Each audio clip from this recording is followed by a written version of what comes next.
मानी रही। मैं हूं नदीम इकबाल गौरी। आप मेरा फेसबुक और यूट्यूब चैनल मित्र न्यूज़ देख रहे हैं।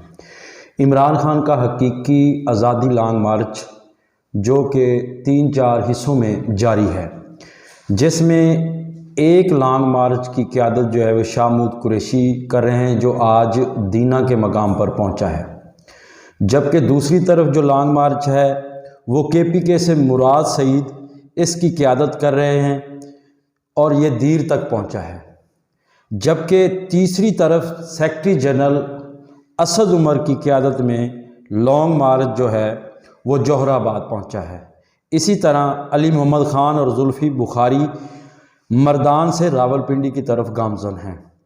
जबकि गवर्नर शाह फरमान सूबाई सदर परवेज़ खटक के हमरा पेशावर में बहुत बड़ा जलसा किया है। अब आप इस लॉन्ग मार्च की जो सूरत-ए-हाल देखेंगे कि ये वज़ीराबाद से शुरू हुआ था मेन लॉन्ग मार्च, जिसकी क़यादत शाह महमूद कुरैशी साहब कर रहे हैं।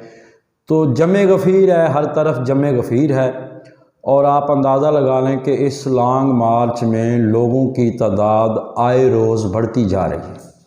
और जब ये तमाम लॉन्ग मार्च जो हैं ये इस्लामाबाद के बॉर्डर इधर पंजाब में रावलपिंडी और पेशावर की सरहद जो मिलती है उधर इस्लामाबाद पर, ये जब एक साथ पहुंचेंगे तो ये तादाद जो है वो लाखों में हो जाएगी। लॉन्ग मार्च की शिरकत से इमरान खान ने खिताब करते हुए कहा है कि जो मनफी प्रोपेगेंडा किया गया है, इसमें मैंने फ़ैसला किया है कि जियो ग्रुप के ऊपर लंदन अमेरिका और UK, जबकि पाकिस्तान में फरार के किरदार उमर फ़ारूक पर दुबई में केस करूँगा।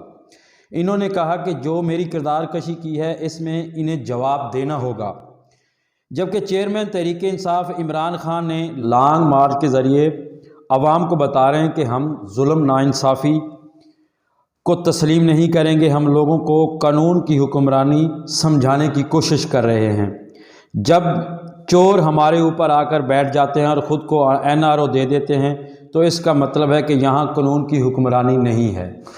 शाहज़ेब खानज़ादा के शो में उमर फ़ारूक नामी एक शख्स को लाया गया जिसने घड़ी ख़रीदने का दावा किया।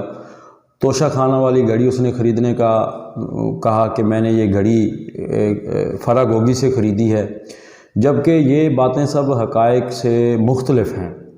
असल में कहानी ये है कि जिन लोगों ने इस उमर फ़ारूक नामी बंदे को तैयार किया है, ये उमर फ़ारूक नामी बंदा इंटरपोल को मतलूब है और ये ख़ुद डिफ़ाल्टर आदमी है। इस पर ये मुख्तलिफ़ केसों में मतलूब है, मुख्तलिफ़ ममालिक की पुलिस को मतलूब है। उसके अलावा जो सबसे बड़ी बात यह है कि इसके ऊपर इसने FIA के ऊपर सेक्रेटेरिएट में काफ़ी सारे मुकदमात भी अंदराज करवाए हुए हैं। ये बात अरशद शरीफ ने काफ़ी अरसा पहले ट्वीट भी किया था। शाहज़ेब खानज़ादा ने जो प्रोग्राम किया था, इससे शदीद जो है वो रद्द-ए-अमल, अवामी रद्द-ए-अमल जो सोशल मीडिया पर आया, उसके बाद उन्होंने वो वीडियो भी डिलीट कर दी है। ये तस्वीर फैसल वाडा के साथ भी सोशल मीडिया पर वायरल हैं। तो ये एक मनफी प्रोपेगेंडा इमरान खान के ख़िलाफ़ किया जा रहा है। आप जैसे आपको पता है पहले फैसल वाडा साहब को लॉन्च किया गया था, उसके बाद एक मेजर साहब को लॉन्च किया गया, अब ये उमर फ़ारूक नामी बंदे को भी लाया गया है। ये हर लिहाज से जितना भी ये जो सिस्टम है, ये हर लिहाज से ये कोशिश कर रहा है कि किसी ना किसी तरह से इमरान खान को नीचा दिखाया जाए और इमरान खान की जो मकबूलियत है उसमें कमी लाई जाए। लेकिन बात यह है कि जब इज़्ज़त और ज़िल्लत मेरे अल्लाह के हाथ में रखी हुई है, जिसे वो चाहता है इज़्ज़त देता है और जिसे चाहता है वो ज़िल्लत देता है। इनके जितने भी प्रोपेगेंडे हुए हैं, इनकी जितनी भी बातें हुई, वो उनका सब का फ़ायदा इमरान खान साहब को हुआ है। क्योंकि आप जानते हैं कि अवाम 80 से प्लस अवाम जो है 80% से प्लस अवाम इमरान खान के साथ खड़ी है। जो मीडिया है वो मनफी प्रोपेगेंडा कर रहा है, जबकि आलमी मीडिया जो है, जो इंटरनेशनल मीडिया है, वो इमरान खान को कवरेज दे रहा है। अब तक तकरीबन 10 से ज़ायद गैर मुल्की चैनल्स को इमरान खान इंटरव्यू दे चुके हैं। इमरान खान ने कहा कि अमरीकी साजिश के ज़रिए इम्पोर्टेड हुकूमत जो मुसल्लत की गई है, हमने इस पर यू टर्न नहीं लिया और ना ही हम अपने बयानिए से पीछे हटे हैं। पाकिस्तान के मुख्तलिफ जो TV चैनल्स हैं, ख़ास तौर पर जियो जंग ग्रुप और समा न्यूज़, اس پر بار بار بات کر رہے تھے کہ عمران خان نے یو ٹرن لے لیا۔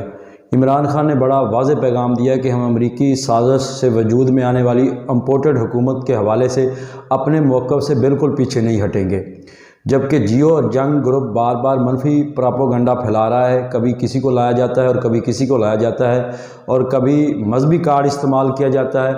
اس حوالے سے دیکھیں عمران خان پر جو اسے قتل کرنے کی سازش کی ہے، اس حوالے سے عمران خان نے فرانس کے 24 چینلز کو انٹرویو دیتے ہوئے کہا ہے کہ مجھے راستے سے ہٹانے کے لیے ایک پوری سازش رچائی گئی، اور مجھے مذہبی طور پر مذہبی رنگ دینے کی کوشش کی گئی کہ کسی مذہبی انتہا پسند نے اس پر عمران خان پر حملہ کیا ہے، حالانکہ یہ سب ایک سازش کا حصہ تھی جس کی بات آہستہ آہستہ عوام کے سامنے عیاں ہوتی آ رہی ہے۔ عمران خان پر حملے سے پہلے سرکاری ٹی وی پر ایک مذہبی رنگ دیا گیا معاملات کو، جس میں کچھ مسلم لیگ نون کے لوگوں نے بیٹھ کر مذہبی رنگ دینے کی کوشش کی اور لوگوں کے اندر اشتعال دلانے کی کوشش کی کہ خدا نخواستہ کوئی غلط الفاظ کا استعمال کر رہے ہیں عمران خان کے بارے میں مذہبی کارڈ استعمال کیا گیا۔ وہ عمران خان جو اسلامی دنیا کا اب لیڈر بن چکا ہے۔ اب یونائٹڈ نیشن کے حوالے سے جب بات کرتے ہیں تو آپ دیکھیں کہ اسلامی فوبیو کا عالمی ڈے منانے کے لیے عمران خان نے جو قرارداد پیش کی اسے منظور کیا، اور عالمی سطح پر اس نے کہا کہ آپ ہمارے نبی کی شان میں جب کوئی بات کرتے ہیں، ہم بطور مسلم ہمیں اس بات کی تکلیف ہوتی ہے۔ کیا عمران خان ایک مقبول ترین شخصیت نہیں؟ مدعی لاکھ برا چاہے تو کیا ہوتا ہے، وہی ہوتا ہے جو منظور خدا ہوتا ہے۔ پاکستان زندہ باد۔